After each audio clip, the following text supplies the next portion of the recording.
உனக்கும் கண்டிப்பா rock star ஞாபகம் வரும்ல? நானும் என் ராக் ஸ்டாரை மிஸ் பண்றேன்.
என்னங்க என்னங்க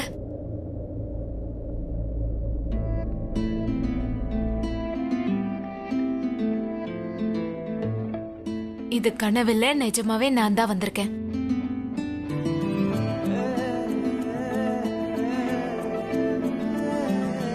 நிஜமாவா?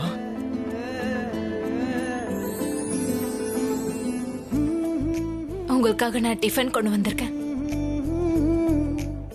இது உங்களோட டிஃபன், இது உங்களோட காஃபி. இது எப்படி உன்னால முடியுது? இதெல்லாம் எப்படி பண்ற சொல்லு. உங்களுக்காக என்னால எது வேணாலும் பண்ண முடியும். நேத்து ராத்திரி டின்னர், இப்ப டிஃபன். அமேசிங். உங்களுக்கு ஒண்ணு தெரியுமா? நீங்க வீட்ல இல்லாம அங்க யாருக்கும் மனசே இல்ல. எல்லாரையும் கஷ்டப்பட்டு டிஃபன் சாப்பிட வச்சு உங்களுக்கு டிஃபன் கொண்டு வந்திருக்கேன். பிரக்யா, நான் வேற ஏதாவது கேட்டிருந்தா கூட அதுவும் நிறைவேறி இருக்கும். நான் காலையில எழுந்த உடனே உன்னதான் பார்க்கணும்னு ஆசைப்பட்டேன். இப்ப நீயே பாத்தியா? நான் உன்னையே பார்த்துட்டேன். கண்டிப்பா உங்க கோரிக்கை எல்லாமே நிறைவேறும். இன்னைக்கு நான் லாயரை சந்திக்க போறேன். அது மூலமா ஒரு நல்ல டிஃபென்ஸை நம்ம ரெடி பண்ணிடலாம். நீங்க வேணும்னா பாருங்களேன், நம்ம தான் ஜெயிப்போம். ஏன்னா உண்மை நம்ம பக்கம் இருக்கு. எனக்கு ஒரு விஷயம் சொல்லு. நீ எப்படி வந்து நீ என்னை எழுப்புனியோ, தினமும் வீட்டுல அதே மாதிரி எழுப்புவியா? தினம் எழுப்புவேன், ஆனா இவ்வளவு அன்பாலாம் இல்ல. வீட்டுல நீங்க ஒரு தடவை எழுப்பின உடனே எழுந்திருக்கலன்னா அப்புறம் சூடான காஃபில உங்க விரல எடுத்து வச்சிருவேன். சரி, நீ என்னைக்கு அந்த மாதிரி பண்றியோ அப்ப நான் உன்னை என்ன பண்றேன்னு பாரு. என்ன பண்ணுவீங்க? நான் உன்னை டென்ஷன் படுத்துவேன், அப்புறம் சண்டையும் போடுவேன். இல்ல சண்டைலாம் வேண்டாம். போதும், நீங்க சண்டையெல்லாம் போட மாட்டேன். போட மாட்டீங்க. லவ் பண்ணுவேன். சீக்கிரமா என்னை எப்படியாவது வெளியில எடுத்துரு. நீ இல்லாம என்னால இங்க இருக்க முடியாது. நான் எதுவா இருந்தாலும் உன் கூட சேர்ந்து வாழணும்னு ஆசைப்படுறேன். இனிமே என்னால முடியாது. ஆமா, முடியாதுதான். நீங்க சீக்கிரமா இங்க இருந்து வெளியில வந்துருங்க, அப்புறம் எல்லாமே சரியாயிடும். நான் இப்ப கிளம்புறேன். லாயரை போய் பார்க்கணும்ல. உன்னை பாத்துக்கோன. நீங்களும் உங்களை பாத்துக்கோங்க. I miss you. I miss you too. நான் கிளம்புறேன்.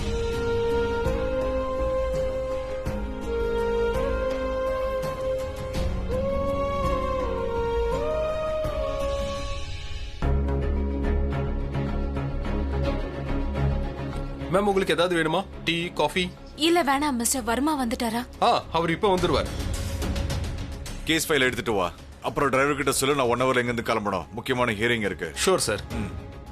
சார், நான் பிரக்யா மெஹரா, அபிஷேக் பிரேம் மெஹராவோட வைஃப். நான் என் ஹஸ்பண்டோட கேஸ் டீடைல்ஸை கொண்டு வந்திருக்கேன். தனு ராய், நீங்க கண்டிப்பா டிவில இந்த விஷயத்தை பத்தி பாத்திருப்பீங்க. ரிலாக்ஸ் ஆயிருங்க. நான் இப்போ உங்க ஹஸ்பண்ட் கேஸ் ஃபைல் தான் கேட்டிருக்கேன். ஆனா நான் இப்பதானே என் ஹஸ்பண்டோட கேஸ் ஃபைல கொண்டு வந்திருக்கேன். We have staffs. நீங்க ஆபீஸ்க்குள்ள என்டர் ஆனதும் உங்க பேரு டீடைல்ஸ் கொடுத்தீங்களோ அப்பவே உங்களோட இன்ஃபர்மேஷன் மொத்தத்தையும் நாங்க கலெக்ட் பண்ணிடுவோம். We don't have time. Time is money. ஆனா நம்ம சரியான நேரத்துல ஆக்ஷன் எடுக்கலனா அவங்க என் புருஷனை உள்ள வச்சிருவாங்க. என்னோட அசிஸ்டன்ட் கேஸ் ஃபைல் எடுத்து வரதுக்குள்ள நீங்க உங்களுடைய கேஸ பத்தி சொல்லுங்களேன். ஆமா, அந்த விக்டிம் பேர் என்ன சொன்னீங்க? தனு, ரைட்? சரி, உட்காருங்க.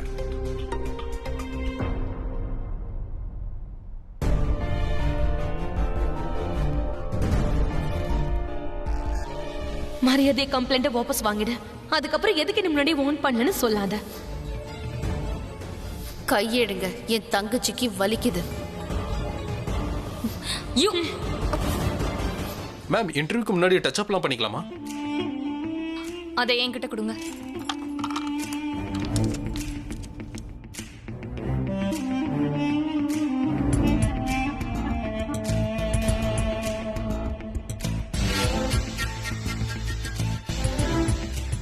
மேம், ஏன் இப்படி எல்லாம் பண்றீங்க? மேக்கப் டார்க் சர்க்கிள் போறதுக்காக பண்ணுவாங்க, நீங்க என்னடா வரதுக்காக பண்றீங்க? இப்ப எப்படி இருக்கு? ரொம்ப கேவலமா இருக்கு. உங்களை பார்த்தா ஏதோ நோயில பாதிக்கப்பட்ட மாதிரியே இருக்கு. ரொம்ப சோகத்துல இருந்த மாதிரி இருக்கு. ரொம்ப நாளா தூங்காத மாதிரியும் இருக்கு. சரி, கவலைப்படாதீங்க, நான் சரி பண்ணிடுறேன். அதுக்கு அவசியம் இல்ல. ஆனா மேடம், நீங்க இன்டர்வியூ கொடுக்க போறீங்க. இப்படி போனா நீங்க நல்லா இருக்க மாட்டீங்க. நான் இன்டர்வியூல அழக காட்டுறதுக்காக வரல. ஒருத்தனை கெட்டவனா காட்ட வந்திருக்கேன்.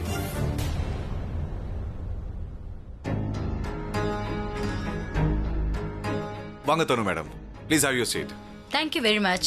நீங்க எங்களுக்காக இந்த எக்ஸ்க்ளூசிவ் இன்டர்வியூ கொடுக்கிறதுக்கு தேங்க்யூ. உங்களுக்கு நான் தான் சொல்லணும், உங்களோட சப்போர்ட்டுக்காக. ப்ளீஸ். மாம், டாடுங்க. Hello India, welcome to our show. உங்களுக்கே நல்லா தெரியும் நம்மளுடைய ஷோல சமூகத்துல நடக்கிற பிரச்சனைகளை பத்தி நம்ம பேசுவோம் அப்படின்னு. ஏன்னா தப்புகளை வெளிச்சத்துக்கு கொண்டு வந்தா மட்டும்தான் அதை அழிக்க முடியும். இன்னொரு டாபிக், விமனுடைய எம்பவர்மெண்ட். இத பத்தி பேசுறதுக்காக விசேஷமான ஒரு கெஸ்ட் வந்திருக்காங்க.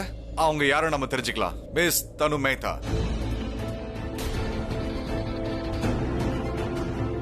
மிஸ் தனு மேத்தா, நீங்க உங்களுடைய கெரியர் லெவல்ல ரொம்ப உயரத்துக்கும் போயிருக்கீங்க, நல்ல பேரும் சம்பாதிச்சிருக்கீங்க.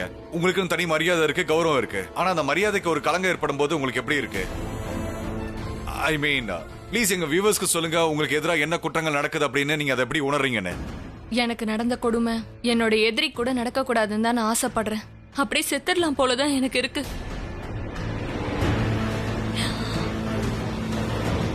நான் அபிஷேக் பிரேம் மெஹராவை என்னைக்கும் மன்னிக்க மாட்டேன்.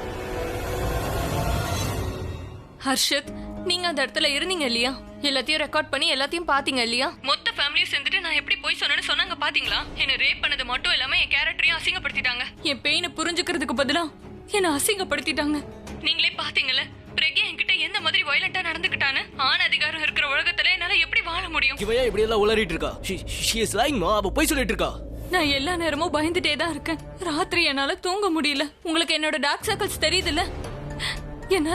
என்னால வெளியில போக முடியல. என்னால போன்ல பேச முடியல. எனக்கு ரொம்ப பயமா இருக்கு. என்னோட கான்ஃபிடன்ஸ், தன்னம்பிக்கை எல்லாமே உடைஞ்சு போச்சு.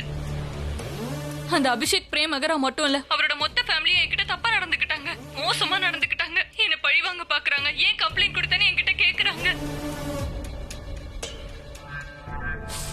அப்புறம் ஆலியா, யார் என்னோட பெஸ்ட் ஃப்ரெண்டா இருந்தாலும் அவளே இந்த கேஸ வாபஸ் வாங்க சொல்லி என்ன பிரஷர் பண்றா.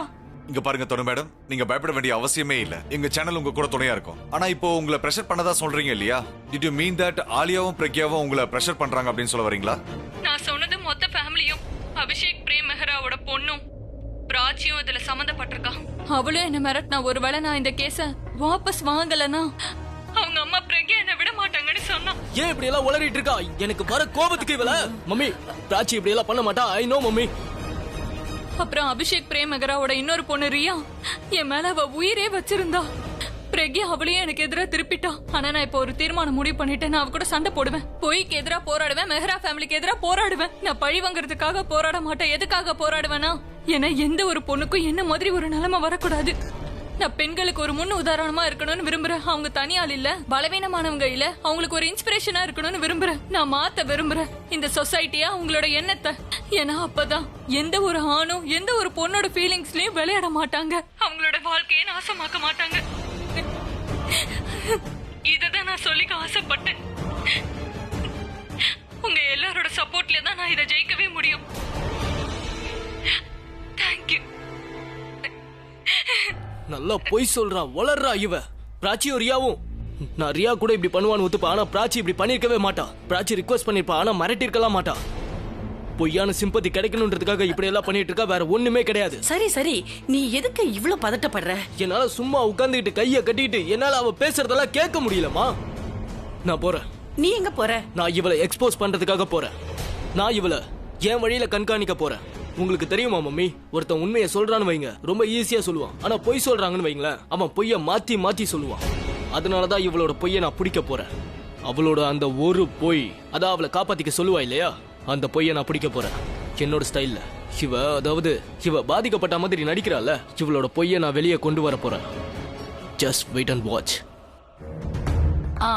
தனு, ஒரே ஒரு கேள்வி ஆஃப் ரெக்கார்ட். கேளுங்க. நீங்க மிஸ்டர் மெஹ்ரா பொண்ணுங்களை பத்தி அதிகமா பேசியிருக்க கூடாதுன்னு எனக்கு தோணுது. ஐ மீன், அவங்க ரொம்பவே யங். அவங்க எது சொல்லியிருந்தாலும் அவங்க அப்பாவோட ஃபேவருக்காக தான் சொல்லியிருப்பாங்க. ஏன்னா அவங்க அப்பா மேல உயிரியே வச்சிருக்காங்க. அவங்களோட எல்லா ரியாக்ஷனுமே அவங்க அப்பாவை காப்பாத்தணுங்கிற ஒரே எண்ணத்தோட தான் இருந்திருக்கும். அப்புறம் பர்சனலா சொல்றேன், அவங்களோட பேரை இந்த மாதிரி நேஷனல் டெலிவிஷன்ல சொல்லியிருக்க கூடாது. நான் ஃபேமஸ் ஆனவ. அபிஷேக் பிரேமகரா ஃபேமஸ் ஆன ஆளு. நீங்க என் பேரை சொல்லுங்க, அது போதும். யார் என்ன சொன்னாங்க, யார் என்ன சொல்லல, யார் என்ன சொல்லணும், யார் என்ன சொல்லக்கூடாதுன்னெலாம் நீங்க அதை பத்தி கவலைப்படாதீங்க. நான் என்ன ஸ்டோரி சொல்றேனோ அதுக்கு எனக்கு சப்போர்ட் பண்ணுங்க, சரியா? உங்களோட டாக் சர்க்கிள் ரொம்ப நல்லாவே குறைஞ்சிச்சு. ரொம்ப அழுத்ததா சொன்னீங்க. இல்ல ஒருவேளை மேக்கப் மேன் கிட்ட மேக்கப் போட்டுக்கிட்டீங்களா? மேக்கப் ஆளுங்க தப்பு பண்ணா எந்த பிரச்சனையும் கிடையாது. ஆனா நீங்க யாரும் எந்த தப்பும் பண்ணக்கூடாது. அதுக்கப்புறம் நான் எந்த ஒரு எக்ஸ்க்ளூசிவ் இன்டர்வியூவும் கொடுக்க மாட்டேன். நீங்களே பாருங்க, இந்த வீடியோ இந்நேரம் பயங்கர வைரல் ஆயிருக்கும். நான் உங்களுக்கு ஒரு அற்புதமான பிசினஸ் கொடுத்துட்டு இருக்கேன். நீங்க உங்க பிசினஸ்ல கவனத்தை செலுத்துங்க. மெஹ்ரா ஃபேமிலில என்ன நடக்குதுங்கறத நான் பாத்துக்கிறேன்.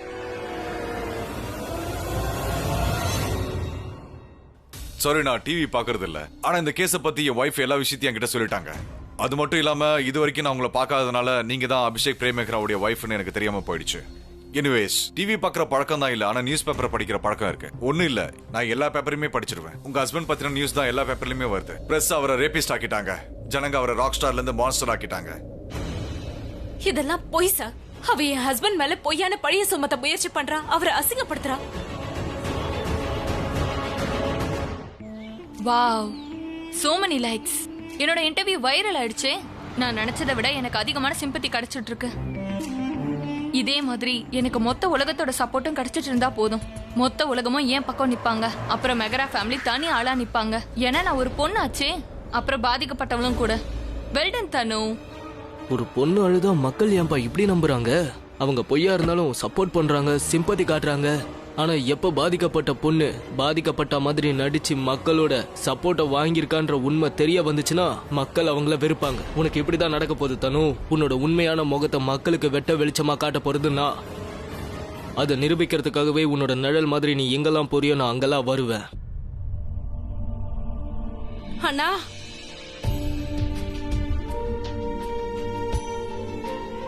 ஹே, எப்படி இருக்க? நான் இங்க வந்திருக்கேன்னா எப்படி இருப்பேன்னு சொல்லுங்க. இன்ஃபேக்ட் வீட்ல எல்லாருக்கும் மனசு சரியில்லை. ஐம் சாரி, இதுக்கெல்லாம் காரணம் நான் தான். தனுவை மட்டும் நான் வீட்டுக்கு கூட்டிட்டு வராம இருந்திருந்தா இது எல்லாமே நடந்திருக்காது. Relax, stop playing yourself. இதுல உன் தப்பு எதுவும் இல்ல. நீங்க இங்க எப்படி இருக்கீங்கன்னா உங்களுக்கு எதிரா யார் என்ன தப்பு பண்ணாலும் அதை நீங்க மன்னிச்சிருவீங்கல்ல? இல்ல, நான் அந்த மாதிரி இருந்ததில்ல. ஆனா பிரக்யா என்ன அந்த மாதிரி மாத்திட்டா. அவ என்ன சொல்லுவானா, யாராவது ஏதாவது தப்பு பண்ணா அந்த தப்பு நம்ம மன்னிக்கிறது மூலமா நாம அந்த தப்பு பண்றதுல இருந்து தப்பிச்சிருவோமா. ஆனா அதே விஷயம் பிரக்யான்னு வரப்ப நான் அதை மறந்துடுவேன்.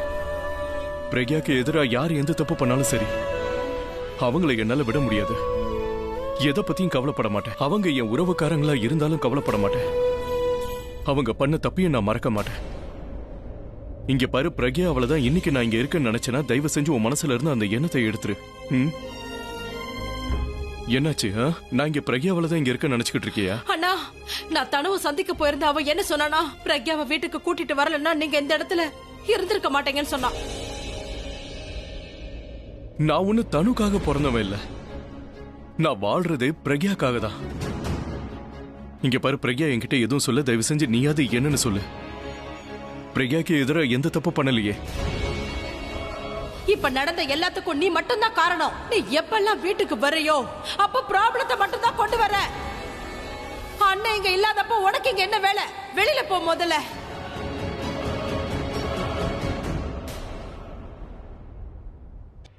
நீ அவளை வீட்டை விட்டு வெளியில போ சொன்னியா? ஆலியா, உன்னதான் நான் கேக்குறேன். நீ ஏன் பதில் சொல்ல மாட்டேங்கிற? டாட், ரியா, நீ இந்த இடம் உனக்கான இடம் இல்ல. இந்த இடத்துக்குலாம் நீ வரக்கூடாது. how are you dot? எப்படி இருக்கீங்க? நான் உங்களை ரொம்ப மிஸ் பண்றேன் டாட். உங்களை பார்க்கிறதுக்கு miss you, செல்லம். நான் நல்லா இருக்கேன். பட் டோன்ட் வரி, நான் சீக்கிரமா இந்த இடத்தை விட்டு வந்துருவேன். Don't worry about me. I know that okay? dad. எனக்கு நம்பிக்கை இருக்கு நீங்க சீக்கிரமா வெளிய வந்துருவீங்க. அம்மாவே தான் சொன்னாங்க சீக்கிரமா நீங்க வெளிய வந்துருவீங்க. நாங்க அவங்களுக்கு ஹெல்ப் பண்றதுக்கு நாங்க எல்லாரும் உங்க கூட இருக்கோம். We all are Of together. course we are. ஆமாண்ணா, பிரக்யா எங்க கூட தான் இருக்கா. நாங்க எல்லாரும் ஒன்னா இருக்கோம். தனுவ வீட்டுக்கு கூட்டிட்டு வந்து பெரிய தப்பு பண்ணிட்டேன். பிரக்யாவை வெளியில அனுப்பி நான் மறுபடியும் தப்பு பண்ண விரும்பலனா. இன்ஃபேக்ட் உங்களை வெளியில கொண்டு வரதுல நான் அவளுக்கு துணையா இருப்பேன். சார்,